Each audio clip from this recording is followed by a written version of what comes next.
පුතාලා මේ දවස්වල හැම ගමකම වගේ උදේ පාන්දරට කටින පෙරහැර යනවානේ. ඔය කටින පින්කම සම්බන්ධ ලස්සන කතාවක් තියෙනවා පුතේ. අහලා තියෙනවද?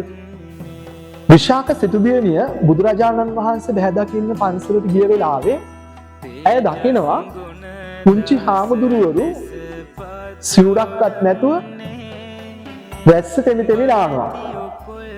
මේක දැක්ක විශාක සිටුදියණිය බුදුහාමුදුරුවන්ට ගිහින් යෝජනා කරනවා අපි මේ හාමුදුරුවරුන්ට ස්නානය කරන්න වැසි සලුවක් පූජා කරමු කියලා.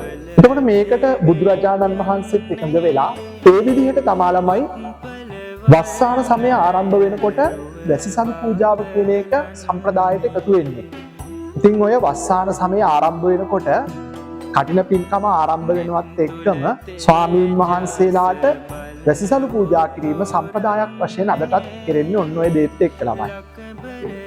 පින්කම් අතරින් කරගන්න තියෙන ලොකුම පින්කම කියනෝනේ කටින පින්කම. උදේ පාන්දරින් නැගිටලා ගිහිල්ලා කටින පෙරහැරක් බලලා කටින චීවරයටත් අත ගහලා එන්න. අවුරුද්දට එකපාරයිනේ ඔය අවස්ථාව ලැබෙන්නේ දරුවන්ට. ඒ වල පුතේ අපි නොදකින ආශිර්වාදයක් තියෙනවා.